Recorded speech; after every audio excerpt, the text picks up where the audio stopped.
الحمد لله نحمده ونستعينه ونستغفره ونؤمن به ونتوكل عليه فأعوذ بالله من الشيطان الرجيم بسم الله الرحمن الرحيم قل هذه سبيلي أدعو إلى الله على بصيرة أنا ومن اتبعني وسبحان الله وما أنا من المشركين صدق الله العظيم۔ رفقائے محترم، کل شکر کل سپاس اس ذات باری تعالیٰ کا ہے جس نے ہمیں یہاں تک ہماری رہنمائی فرمائی ہے۔ بانی محترم ایسے مواقع پر اپنے جذبات تشکر کا اظہار فارسی کے اس مصرعے کے ذریعے کیا کرتے تھے کہ شکر صد شکر کے جمازہ بمنزل رسید۔ الحمدللہ جو کچھ ہم نے شورا کے ایجنڈے کے حوالے سے طے کیا تھا، اللہ کی تائید و توفیق سے تمام مراحل انتہائی خوش اسلوبی کے ساتھ اور انتہائی ہموار انداز میں پایہ تکمیل کو پہنچے ہیں۔ فللہ الحمد والمنہ۔ معزز رفقائے تنظیم اسلامی،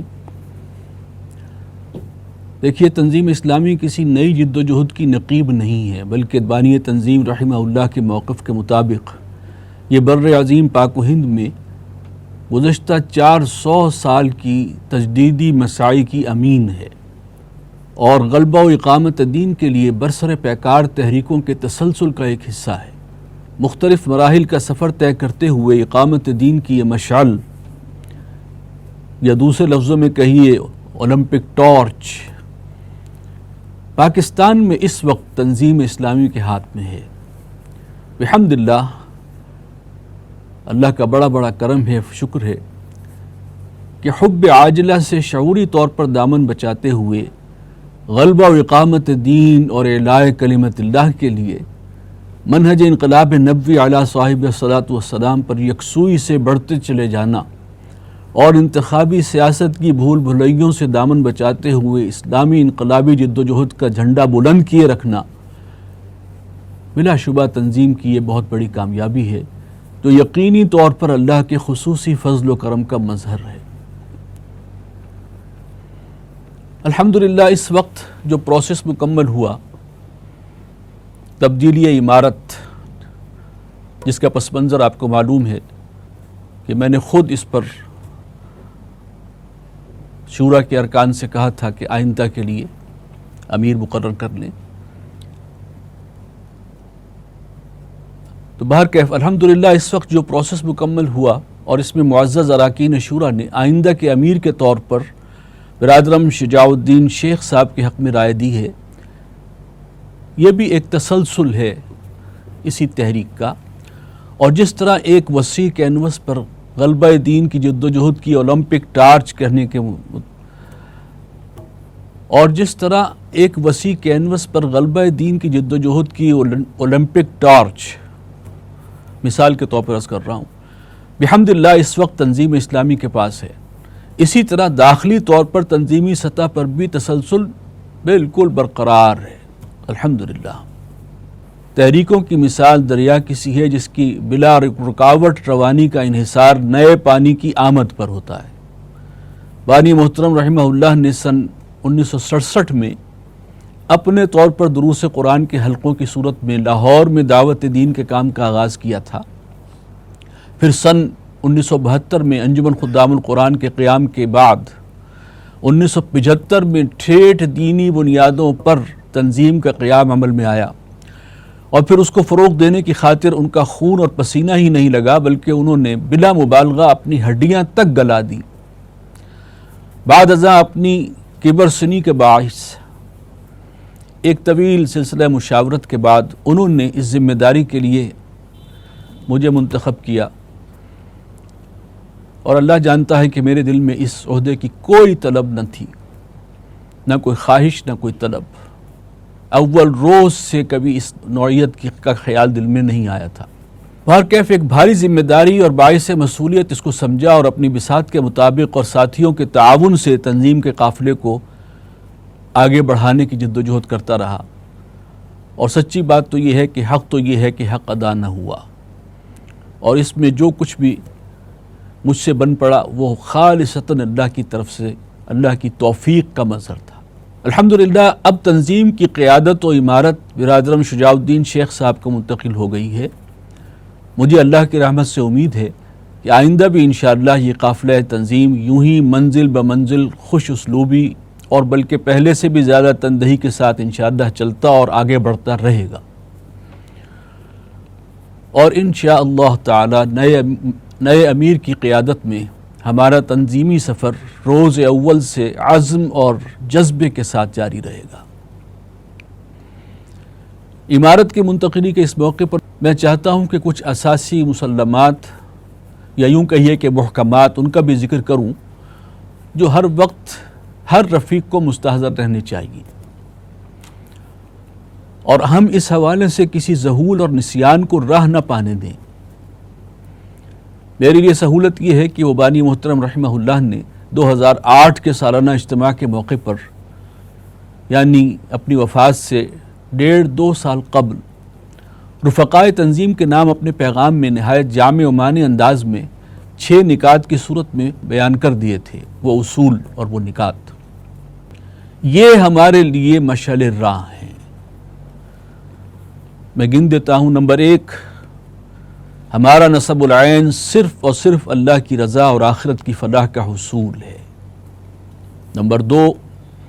ہماری اجتماعی جد و جہد کا ہدف اور مقصود اللہ کے دین کو بتمام و کمال ایک مکمل نظام اجتماعی کی شکل میں نافذ کرنا ہے،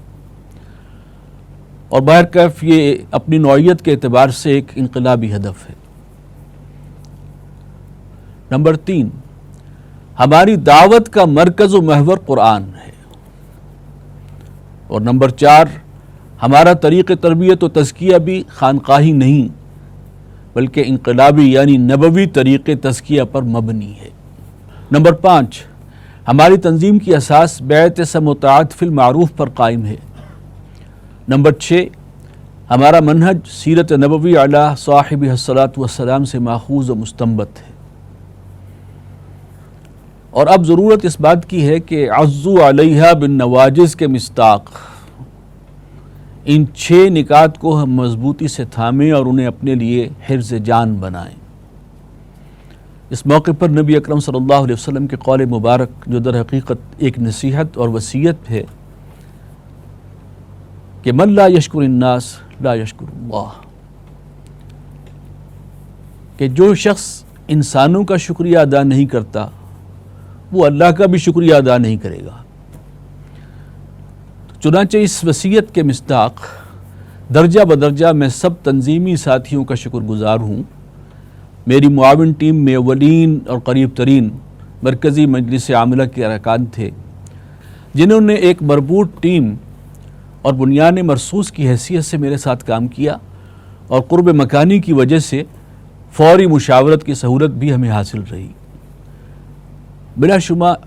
اس ذمہ داری کو ادا کرنے میں مرکزی ٹیم کی معاونت کا بہت بڑا کردار ہے۔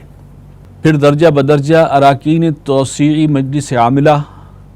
پھر مرکزی مجلس مشاورت کے ارکان، جن کے مشوروں اور آراء کی روشنی میں بحمداللہ مشاورت کی روح پر عمل کرتے ہوئے اس کام کو آگے بڑھایا ہے، اور آخری درجے میں تمام رفقا